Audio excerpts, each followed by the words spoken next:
सोचा था कि एक झूठा इल्जाम लगाकर उसे हमेशा के लिए खत्म कर देंगे, लेकिन उन्हें बिल्कुल भी अंदाजा नहीं था कि जिस औरत को वे कमजोर समझ रहे हैं वही अब ऐसा खेल खेलने वाली है जो सबकी जिंदगी बदल देगा। यह सिर्फ एक आरोप की कहानी नहीं है, बल्कि विश्वासघात, रिश्तों के टूटने और सच की उस लड़ाई की शुरुआत है जिसमें हर चेहरा नकाब पहने नजर आने वाला है। विद्युत कश्यप को हमेशा से अपनी ताकत और पहुंच पर घमंड रहा है। उसे लगता था कि कानून उसकी जेब में है और लोग उसके इशारों पर चलते हैं। इसलिए जब उसने एडवोकेट अंजलि अवस्थी पर झूठा इल्जाम लगाने की योजना बनाई तो उसे पूरा भरोसा था कि अंजलि बच नहीं पाएगी। वह पुलिस के साथ उसके घर पहुंचता है, आंखों में जीत का घमंड और होंठों पर हल्की मुस्कान लिए हुए। लेकिन जैसे ही अंजलि दरवाज़ा खोलती है, दृश्य बदल जाता है। उसके चेहरे पर डर का नामो निशान नहीं होता। उसकी आंखों में एक अजीब सा आत्मविश्वास झलक रहा होता है, मानो उसे पहले से पता हो कि यह तूफान आने वाला है। विद्युत ऊंची आवाज में कहता है, एडवोकेट अंजलि अवस्थी, आपको हत्या के आरोप में गिरफ्तार किया जाता है। अंजलि हल्का सा मुस्कुराती है। गिरफ्तार? किस सबूत पर मिस्टर कश्यप? तभी पुलिस घर की तलाशी लेती है और कुछ ही देर में एक खून से सना खंजर बरामद होता है।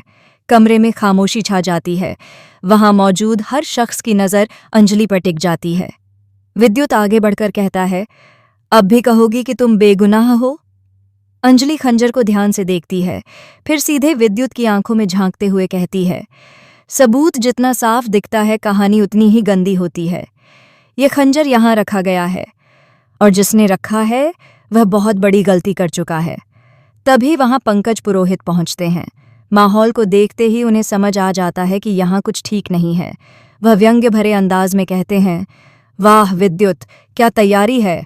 कहानी, सबूत, गवाह, सब कुछ परफेक्ट। लेकिन एक बात बताओ, इतनी जल्दी सब कैसे मिल गया? विद्युत एक पल के लिए चुप हो जाता है। उसके माथे पर पसीना झलकने लगता है। अचानक बाहर से शोर सुनाई देता है। कुछ लोग चिल्ला रहे होते हैं, अंजलि ने खून किया है, उसे सजा दो। देखते ही देखते भीड़ घर को घेर लेती है। पत्थर खिड़कियों से टकराने लगते हैं।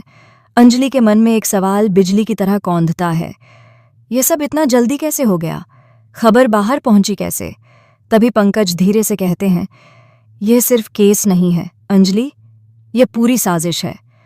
और इस साजिश के पीछे नाम सामने आता है, प्रकाश त्रिपाठी। एक ऐसा आदमी जो सामने से कभी दुश्मन नहीं लगा, लेकिन पर्दे के पीछे खेल वही चला रहा था।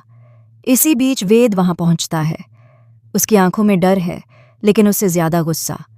वह अंजलि से कहता है, आपको मजबूत रहना होगा। मैं पहले ही अपनी मां को खो चुका हूं, अब आपको नहीं खो सकता। अंजलि पहली बार थोड़ी कमजोर पड़ती है, लेकिन खुद को संभाल लेती है। सच को छुपाया जा सकता है, हराया नहीं जा सकता, वह धीमे लेकिन दृढ़ स्वर में कहती है। फिर वेद एक ऐसा सच बताता है जो अंजलि के पैरों तले जमीन खिसका देता है। आपको आरती राजवंशी बनना होगा। अंजलि चौंक जाती है। क्या मतलब?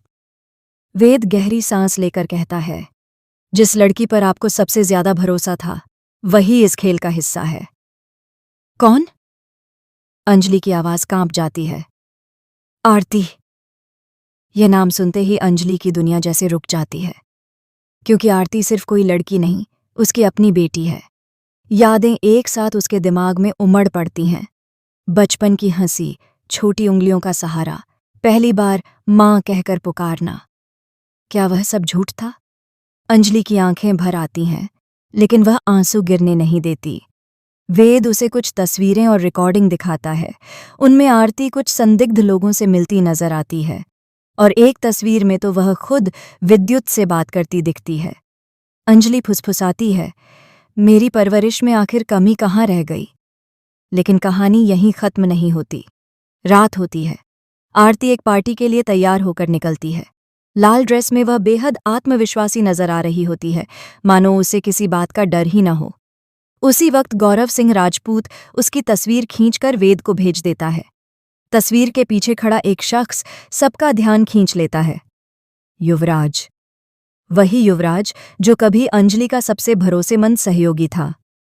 अब शक यकीन में बदलने लगता है। अंजलि फैसला करती है कि अब वह सिर्फ मां नहीं रहेगी, अब वह एक वकील की तरह सोचेगी। अगले ही दिन वह चुपचाप आरती का पीछा करती है। एक सुनसान जगह पर आरती, युवराज और किन्नी की बातचीत सुनकर अंजलि के होश उड़ जाते हैं। किन्नी कह रही होती है, जब अंजलि जेल जाएगी पूरी प्रॉपर्टी पर हमारा हक होगा। युवराज हंसते हुए जवाब देता है, और सबसे मजेदार बात, उसे आखिरी पल तक पता भी नहीं चलेगा कि उसकी अपनी बेटी ने उसे हराया है। अंजलि का दिल टूट जाता है, लेकिन उसी पल उसके अंदर एक नई ताकत जन्म लेती है। वह तय करती है, अब खेल खुलेगा, लेकिन उसके नियमों पर। इसी बीच एक और चौंकाने वाला सच सामने आता है। जिस व्यक्ति का खून हुआ बताया जा रहा है, वह जिंदा हो सकता है, और अगर वह सामने आ गया तो पूरी साजिश पल भर में ढह जाएगी। लेकिन सवाल ये है, क्या साजिश करने वाले उसे सामने आने देंगे? उधर विद्युत बेचैन है। उसे महसूस होने लगा है कि अंजलि उतनी आसान नहीं जितना उसने सोचा था। वह प्रकाश से कहता है, अगर अंजलि ने पलटवार किया तो हम सब खत्म हो जाएंगे।